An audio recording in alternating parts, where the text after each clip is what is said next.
What's going on, guys? Welcome back to the channel. So in today's video we're going to be tearing apart the motor for the 720. From the looks of it right now, I have two options: get this motor rebuilt or swap it in for a freshly rebuilt motor and give them this as a core. Regardless, I need to strip off all the accessories as far as intake manifold, exhaust, I had to take the exhaust off, clutch, alternator, water pump, all that stuff to put onto the new motor. Now, a majority of the things that I'm going to be removing, I'm not going to be using. For example, the emission stuff, I'm going to be deleting all that. The carburetor, I'm just going to put the stock carburetor back on. I am going to be getting my hands on a Weber pretty soon, so I will be putting the Weber on, but I'll do that separate and make a separate video on how to put the Weber on. I'm probably just going to run a stock clutch and see what else I can swap out. First things first, I need to drain the oil. Now, I didn't do that when I pulled the motor, just simply because I was doing it in the street and I wanted to really, try to not make a single mess or get a single drop of oil on the asphalt, since it's not really my property. So luckily we didn't get a single drop of oil or anything. I think the only thing we got on the ground was water from the radiator, and it wasn't even coolant, it was just water. So guess that wasn't too bad. But you gotta drain the oil so I can remove the oil pan and then pull the clutch off so I can put it onto the engine stand.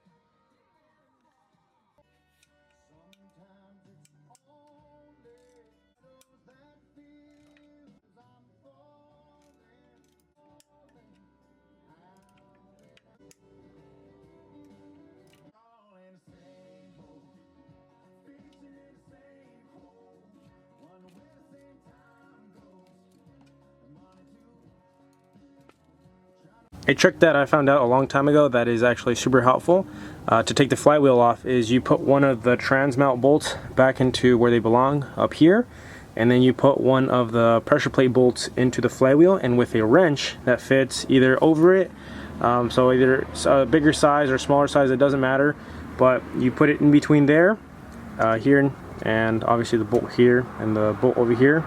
Get your wrench in there, and when you try to break it loose, it has nowhere to go. The flywheel can't turn, so then you're allowed to break the bolts. That's also the same way that the same technique that I use to tighten the flywheel bolts, since these I think are like 120 foot-pounds or 150 foot-pounds. So that's how I usually do it. Now this motor is seized, so I'm not even going to try to do that. I'm just going to try them by hand and take them off like that. So that is, I guess, the cool thing about having a seized motor is you don't need to do all the fancy stuff. It's just because it's stuck. But that's a tip that I could recommend to you guys to try to use, so it'll make you guys' flywheel removal a lot easier.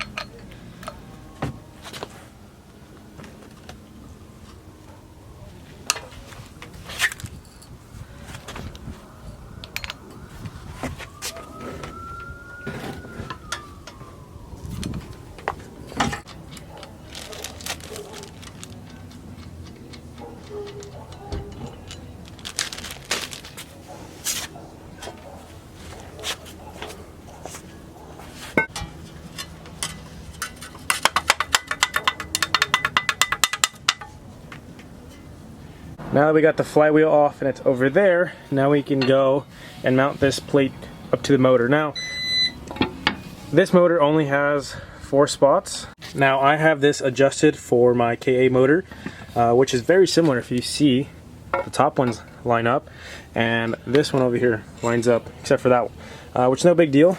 You can adjust this, you can go in and out, up and down, however you want. So I would definitely recommend getting this adjusted to your motor, and then bolt this on, and then you can put this onto your actual stand. Also, I wouldn't recommend using your factory hardware. I would get stronger hardware, and one being that it's stronger, so it can hold the entire weight of the engine on the stand, because it's only being held by those 4 points. And if they were to break, you're not breaking your factory transmission bolts, you're breaking bolts that you bought specifically for this job.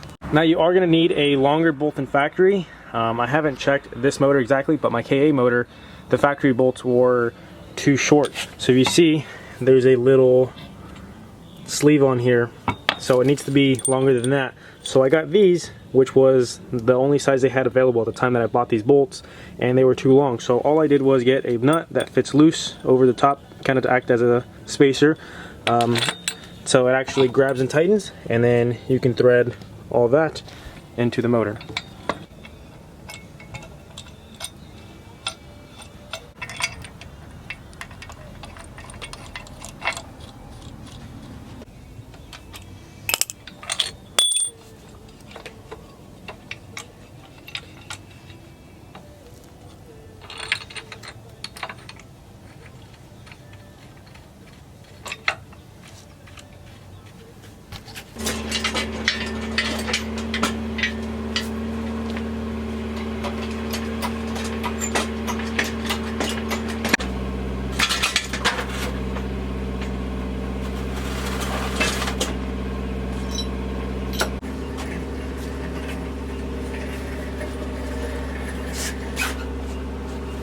Alright, we just got the motor turned over upside down. Like I said, we already drained the oil earlier.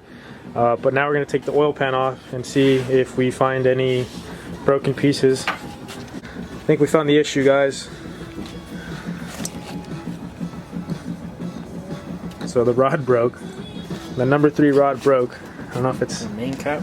So right there, yeah, that right there is the crank journal. It's exposed. That over there is the rod. And I don't know where the cap's at, but... Nice. Poor little engine. Now we're going to try to take out the crank, but in order to remove the crank, we have to remove the front cover, which to remove the front cover, we got to take the distributor and pretty much the whole front end of the motor off. So we're going to quickly do that, and then once we get that all off, then we can try to get the crank off. We're thinking that the crank's going to be pretty hard to remove since it's pretty wedged in there, but this motor needs to get all torn apart to see if the block is good or not. So we'll figure out right now. Oh, nasty. Oh, sí, no pasa. You can't spin it. You have to put it in tension.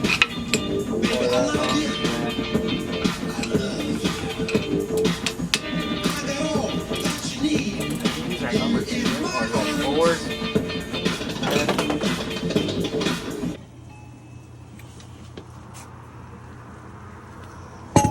It's this one right here. Damn. Tan madre. Mira, hasta lo dobló. Alright, let's pull.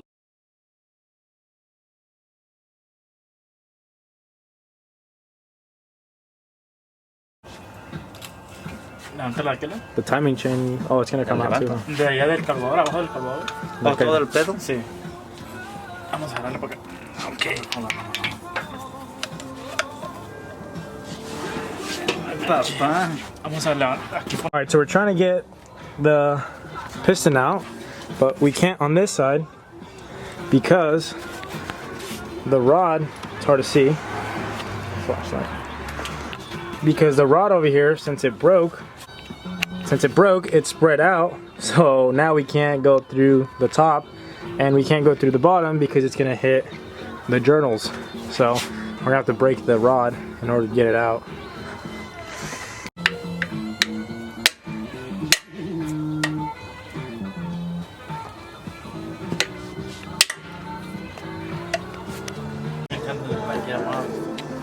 So we got the piston out, and it's pretty hard to see, but from the looks of it, this block is junk. You can see that groove right there.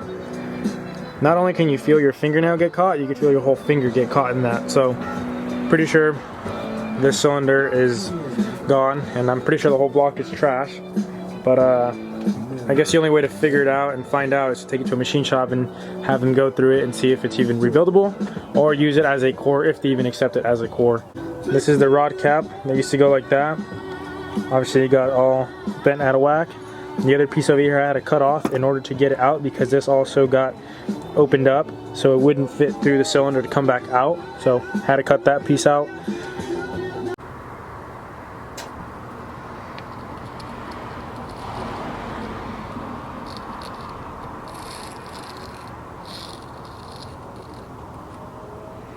The more and more I look at this motor, the more I'm starting to realize that this block itself is pretty much junk. The only real way to fix this is to sleeve the block, which I don't even know if it's doable on this block. I'm sure it is, but it's also not worth the money to sleeve this block when I could just go to the junkyard or, you know, pick one off of a buddy for $100 and get that one rebuilt. But the main point was to tear this motor apart and see what was wrong with it, just because I was curious. Not that I wanted to do a quick fix. I knew it was something bad, I just didn't know what it was. So from the looks of it, I have a good head that I could still use for a different motor, and I have, you know, oil pans, I have all the accessories, and I have a bunch of stuff I could use off of this motor to put on a different motor. So as much as you guys know, I do want to keep it Z24. I want to keep it, you know, OEM. I have a couple people who keep insisting that I KA swap the truck, but like I keep saying, I want to keep it period correct, and I want to keep it 80s and 80s only. So I'm not looking for performance. If I was, I would definitely do a KA or, you know, something else. But this truck, I don't ever, you know, plan on even doing a burnout with it. It's just going to be a plain cruiser.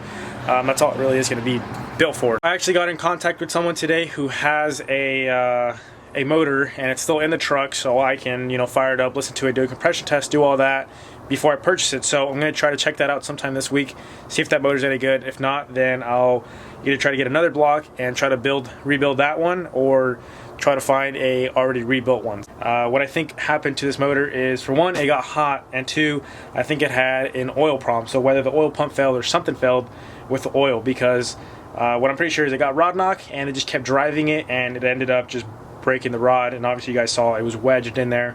So it just kind of happens, you know. If you hear a motor knocking, if you hear a tick, if you hear something, just stop, ask someone for help. Don't just try to drive it and think that it's going to go away, because most of the time it doesn't go away unless it's a small tick from the head, which is the common thing on these motors.